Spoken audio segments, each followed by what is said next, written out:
اور اس پر گفتگو کھانا ملے گا ویسے رکھنے پڑے. اچھا نہیں کھانا تو ملے گا لیکن اس دعوت کا مزہ یوں دوبالا. اور میں اس دعوت کا مزہ آپ سے پوچھنا چاہوں گا کہ لوگ عموماً مہمانوں کو بلاتے ہیں اور خوش ہوتے ہی ہیں, لیکن اپنے پیر صاحب کی دعوت اور وہ بھی گھر پہ کیا بات ہے, کیا فیلنگ ہوتی ہے, کیسا محسوس کرتے ہیں آپ اس دعوت؟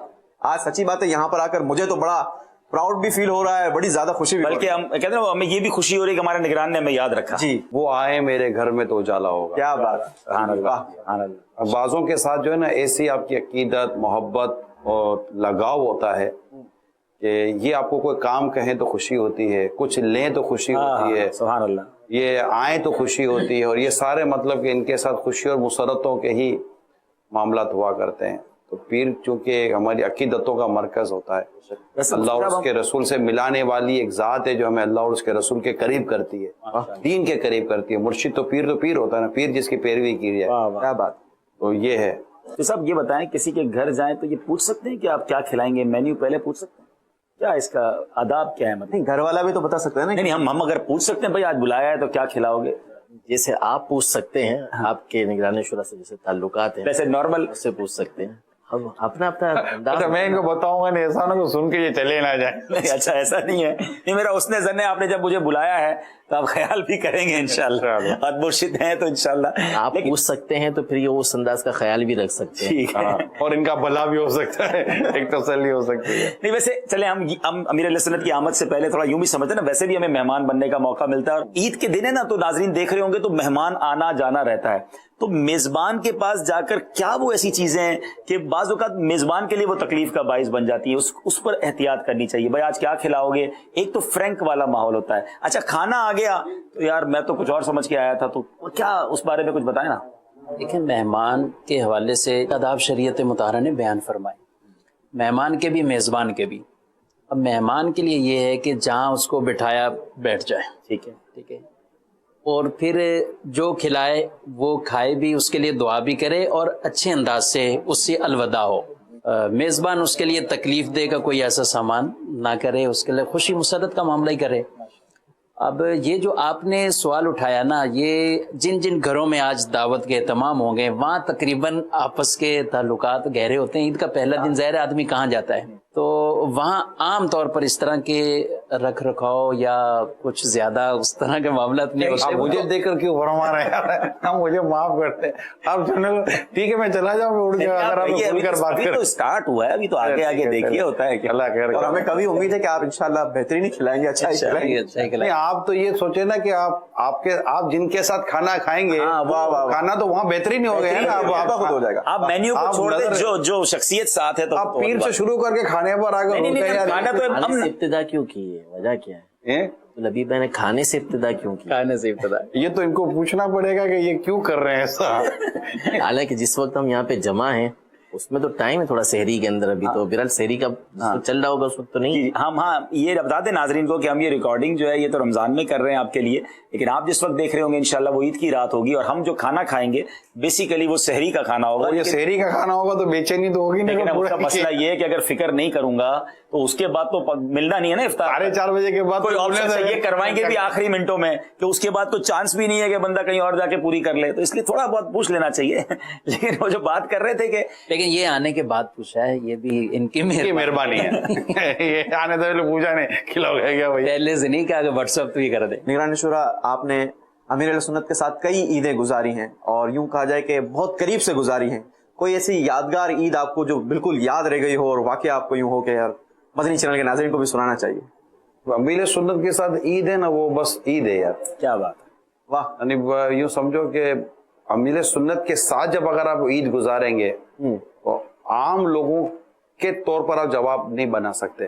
امیر سنت جب آپ عید گزاریں گے تو اس کو آپ ایک جملے میں یوں کہہ سکتے ہیں کہ وہ یوم عید بھی ہوگا مگر یوم غفلت نہیں ہوگا, کیونکہ عید کو اچھا خاصا آدمی بھی جو ہے نا وہ کچھ نہ کچھ غفلتوں کی نظر ہو جاتا ہے, کچھ رکھ رکھاؤ کی وجہ سے بھی غفلتوں کی نظر ہو جاتا ہے. لیکن امیر سنت کا انداز شروع سے, جیسے جب شروع سے قبرستان جایا کرتے تھے یہ تب تو کہیں نکلنے نہیں ہوتا تھا, لیکن میں نے تو عرصوں تک دیکھا, یعنی ایسا ہوا ہے کہ ہم عید کی نماز پڑھی, عید کی نماز کے بعد پھر ہم تھوڑا رہے کچھ مدنی چینل, پھر وہیں پیچھے ہم ہوتے تھے فیضان مدینہ میں, پیچھے میں سو جاتا تھا, پھر ہم شام کو اٹھتے تھے اور مطلب یوں پھر نمازیں وغیرہ سارا اہتمام ہوتا تھا. پھر امیر سنت کو میں گھر لے چلا جاتا تھا. پھر گھر چھوڑ کر ہمیں روتے روتے فیضان مدینہ سے نکلتے تھے. ہمیں رمضان میں پورا مہینہ فیضان مدینہ میں گزارا کرتے تھے. روتے روتے گھر پہنچتے تھے. پھر میں گھر جاتا تھا تو میری شام یا رات ہو جاتی تھی. تو یوں عید ہوتی تھی. آنر یہ ہے کہ عید امیر اہل سنت کے ساتھ گزری. اور ہونا بھی یہی چاہیے. مفتی صاحب آپ کا عید والے دن نارملی کیا معمول ہوتا ہے؟ پورا دن کیسا گزرتا ہے؟ آپ نے ذرا عید کی نماز پڑھانی بھی ہوتی ہے، پھر اس کے بعد کیا کرتے ہیں؟ میرا تو عام طور پہ اصل میں چونکہ والدین حیدرآباد میں ہیں تو عید کی نماز پڑھنے کے بعد ویسے تو کبھی تو یہ سلسلہ ہوتا ہے مدنی چینل پر تو یہاں آ گیا، ورنہ پھر یہ کہ میں گھر چلا جاتا ہوں، حیدرآباد چلا جاتا ہوں والدین کے پاس. اچھا آپ میرا خیال ہے کنٹینیو کرے تو میں تھوڑا کچن دیکھ رہا ہوں. بالکل ضروری ہے، اس کا خیال ذرا زیادہ رکھے گا. نہیں اس کو ٹینشن ہے. اب خیال کرنا پڑے گا ایسا، مطلب ٹھیک ہے آپ کریں، تیاری کریں. میں آپ کنٹینیو کریں. جی ہم کنٹینیو کرتے ہیں. حاجی امین بھی ہمارے ساتھ. ماشاء اللہ. امین بھائی تو کوئی عید کے حوالے سے حکایت بھی سنائیں گے نا ہم کو اچھا انشاءاللہ. اب میں مجھے آپ کو اور آپ کو میری آواز آ رہی ہوگی. اچھا میں آپ کو دیکھوں گا انشاءاللہ. میں نے کچن کے سامنے اسکرین رکھی. Very good very good. آپ سے عید کا ایک واقعہ سننا ہے جو آپ اور ہم عید میں ایک دن ایک جگہ تھے اور میری زندگی کے لیے وہ آج بھی یادگار عید ہے. تو پتہ نہیں نگران شورا پہچان پاتے ہیں وہ کون سی عید تھی. یہ بتا دیتا ہوں عید الفطر تھی. آپ دیکھیں نگران شورا کو یاد آتا ہے کہ نہیں. بہرحال مجھے کیا یاد آئے گا؟ عید الفطر ہماری ایک جگہ تھی، ہم کسی ملک میں تھے. اب چلے اشارہ تو آپ کو دے دیا، اور وہ میرے لیے بڑا یادگار دن یوں تھا. تو وہ کیا تھا وہ پھر آپ سے پوچھتے ہیں. آپ کو یاد ہے نہیں ہے ورنہ پھر میں بتاؤں گا انشاءاللہ. عید الفطر ہم کہیں تھے. ہم کہیں تھے.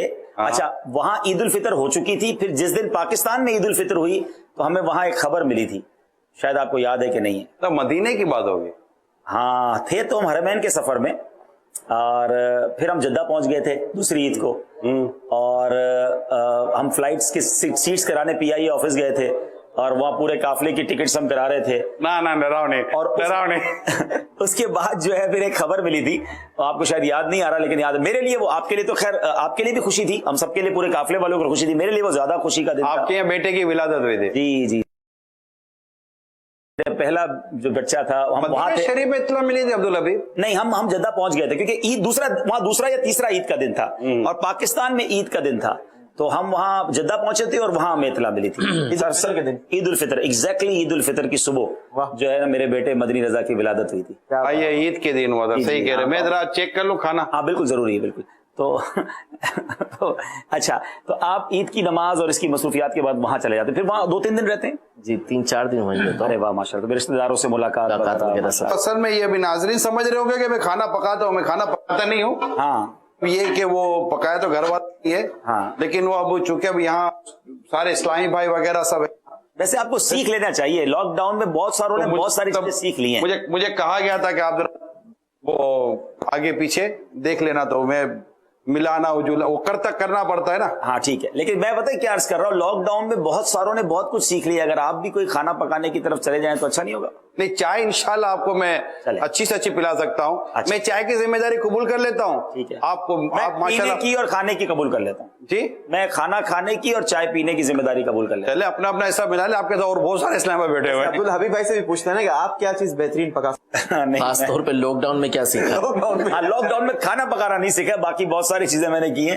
ویسے تو آپ بہت ساری چیزیں. میرا خیال ہے عبدالحبیب بھائی شاید اگر ہمیں بھول نہیں کرا، آپ کو خیالی پلاؤ بڑا مسالے والا نہیں ہوتا؟ زبردست اسپیشل وہ ہر وقت بن رہا ہوتا ہے. مسئلہ یہ ہے.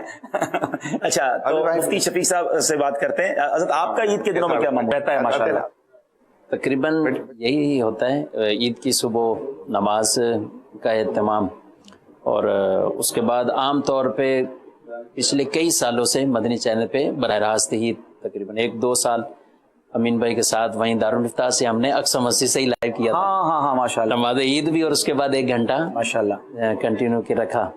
اور امین بھائی بھی ماشاءاللہ ہوتے ہیں، ملاقات ہوتی ہے، سب سے خوشی کا اظہار ہوتا ہے. آپ جس مسجد میں ہوتے ہیں وہاں سے امین بھائی کا بلکہ پڑوسی ہے نا. جی اقصی مسجد سے آپ کی بڑی یادیں ہیں. اقصی مسجد سے آپ کی